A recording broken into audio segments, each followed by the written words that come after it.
Hello बच्चों, कैसे हो आप। आज आपके लिए मैं सबसे इंटरेस्टिंग टॉपिक लेके आई हूँ, इसलिए मेरे साथ वीडियो में अंत तक जुड़े रहना।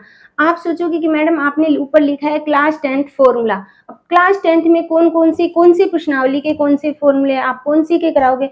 तो मैं क्लास 10th के 1 से लेके अपनी जितनी 14 तक प्रश्नावली है उसमें जो फॉर्मूले अपने यूज होंगे वो मैं आज इस वीडियो में या 2 वीडियो में सारे आपको फॉर्मूले करवाऊंगी कि 10th में कौन कौन से, क्योंकि बच्चे को ऐसे हो जाता है कि 10th क्लास में इकट्ठे फॉर्मूले एक जगह नहीं मिलते। तो मतलब हर प्रश्नावली के साथ साथ फॉर्मूले, कई प्रश्नावली ऐसी होती है कि उनमें फॉर्मूले तो यूज हो जाते हैं लेकिन वो फॉर्मूले बुक में नहीं दिए होते। तो इसलिए मैं सभी प्रश्नावली की जो फॉर्मूले हैं वो ये 2 वीडियो में, पार्ट फर्स्ट और पार्ट सेकंड में मैं 2 वीडियो, क्योंकि एक वीडियो में फॉर्मूले संभव नहीं है क्योंकि काफी फॉर्मूले है। ठीक है, जब आपको एक साथ फॉर्मूले याद मिल जाएंगे तो आपको प्रश्नावली है करने में भी प्रॉब्लम नहीं होगी। फॉर्मूले एक साथ मिल जाएंगे तो आप आसानी से उनको याद कर सकते हो। इसलिए मेरे साथ वीडियो में अंत तक जुड़े रहना। अगर वीडियो अच्छी लगे तो लाइक करना, शेयर करना और मेरे चैनल को सब्सक्राइब करना। और नीचे कमेंट बॉक्स है, उसमें कमेंट बॉक्स करके आप मुझे बता सकते हो कि आपकी वीडियो कैसी लगी है और आगे मेरे को कौन सी टॉपिक पर है वीडियो बनानी चाहिए। तो बच्चों अपने स्टार्ट करते हैं। सबसे पहले जो अपनी फर्स्ट प्रश्नावली है, जैसे जिस प्रश्नावली में जो फॉर्मूले यूज होंगे किसी में नहीं होते तो वो मैं वहां पे नहीं करवाऊंगी।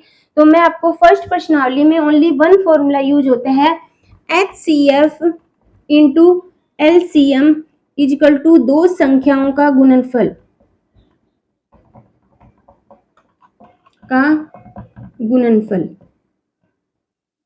ठीक है बच्चों, मेरे पास बुक नहीं है, जैसे मेरे को याद आ रही है मैं फॉर्मूले आपको करवाती रहूंगी। ठीक है, फर्स्ट फॉर्मूला होता है HCF into LCM equal to होता है 2 संख्याओं का गुणनफल। अब यहाँ पे क्या होता है, जिसे मान लो HCF दिया होगा, LCM दिया होगा, 2 संख्याओं में से एक संख्या दी होगी तो वो पूछेगा कि दूसरी संख्या कौन सी है।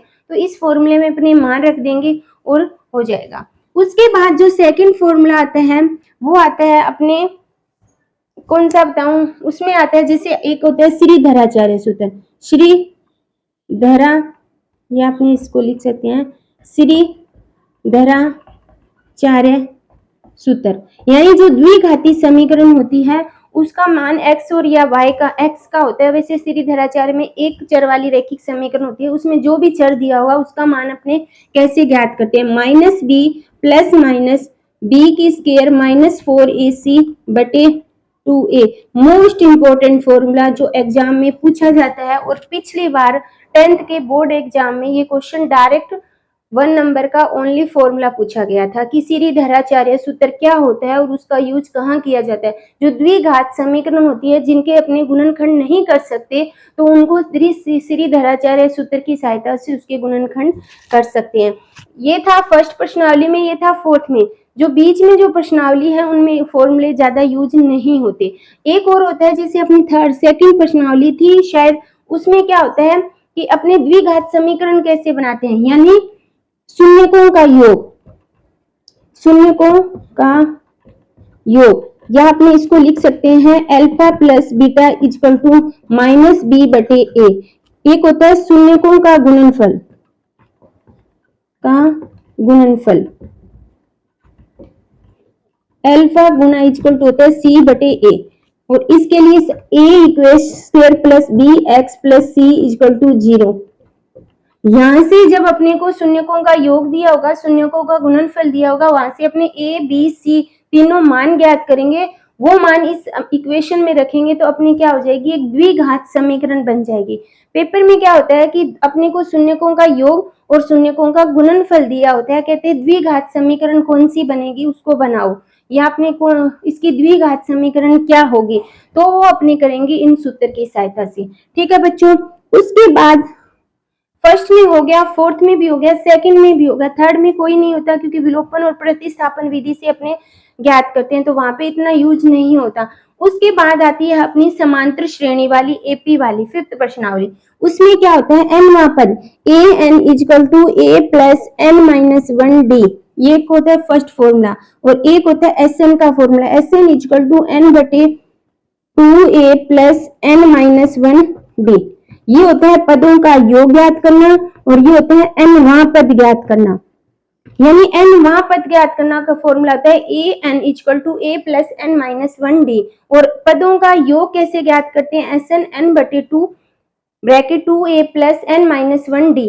देखो एक तो होता है ये एक एस एन का फॉर्मूला एन के साथ भी होता है एन बटे 2 ए प्लस ए एन, या इसकी जगह अपने लिखते हैं एन बटे 2 ए प्लस एल। ठीक है, ये दोनों में से एन और एल है वो एक ही चीज होती है, एन व पद। ठीक है बच्चों, ये कितने क्वेश्चन फॉर्मूले हो गए अपने 5, या आपने इसको मान सकते हैं 6 फॉर्मूले हो गए 10th में। ठीक है, उसके बाद जो आगे वाले फॉर्मूले होते हैं 6 जो प्रश्नावली है उसमें त्रिभुज वाली में कोई फॉर्मूले नहीं होते। उसके बाद में जो 7th है 7th प्रश्नावली निर्देशांक ज्यामिति, उसमें मोस्टली 3 फॉर्मूले होते हैं। फर्स्ट होता है बीच की दूरी ज्ञात करना, बीच की दूरी निकालना। क्या होता है, ब्रैकेट x2 माइनस x1 की square plus y2 minus y1 की स्केयर। ये होता है दो अपने को निर्देशांक दिए होते हैं दो बिंदु के, उनके बीच की कितनी दूरी होगी वो फॉर्मूला है। उसके बाद होता है विभाजन सूत्र से बिंदु के निर्देशांक, विभाजन सूत्र से बिंदु के निर्देशांक। इसके लिए फॉर्मूला जब अपने x का ज्ञात करेंगे तो m1 x2 plus m2 x1 बटे m1 प्लस m2। जब y का ज्ञात करेंगे तो m1 y2 plus m2 y1 बटे m1 प्लस m2। ठीक है, ये होता है विभाजन सूत्र से बिंदु के निर्देशांक x और y के मान अपने कैसे ज्ञात कर सकते हैं उसके लिए। ऊपर वाला था बीच की, जब दो बिंदु के निर्देशांक दिए होंगे तो उनकी बीच की दूरी है वो अपने कैसे ज्ञात करेंगे वो यहाँ पे है।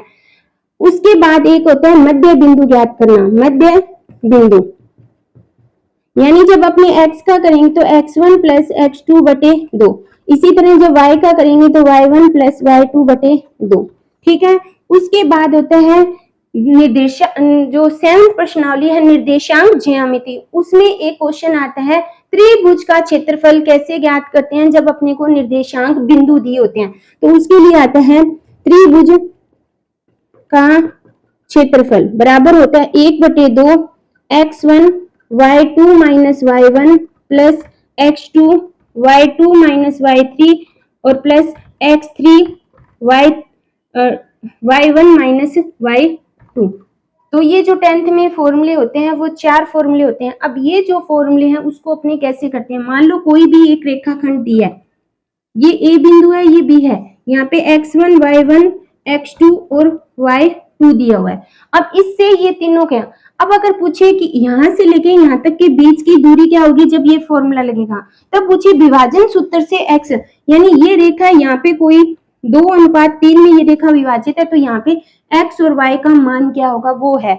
उसके बाद जो तीसरा क्वेश्चन आता है मध्य बिंदु, मतलब बीच का mid point, mid point x और y कैसे ज्ञात करेंगे, x1 कोई भी संख्या होती है अपने बीच की संख्या कैसे निकालती हैं, दो संख्याओं के बीच की दोनों को जोड़कर 2 से डिवाइड करते हैं तो वो संख्या आती है। ठीक है बच्चों, तो इस तरह से ये जो 10 फॉर्मूले हो गए, कितनी प्रश्नावलियों से 7 प्रश्नावलियों के 10 फॉर्मूले हैं, मेन फॉर्मूले हैं, उनको अच्छी तरह। जो आगे 8वीं प्रश्नावली है उसके फॉर्मूले काफी हैं, 10 या 20 फॉर्मूले आराम से हैं, तो उसकी मैं अलग से आगे जो जितनी प्रश्नावलियां हैं उनकी वीडियो मैं अलग से लेके आऊंगी क्योंकि ये वीडियो काफी बड़ी हो जाएगी। इसलिए मेरी वीडियो का वेट करना, अगर वीडियो अच्छी लगे तो लाइक करना, शेयर करना और मेरे चैनल को सब्सक्राइब करना। Thank you.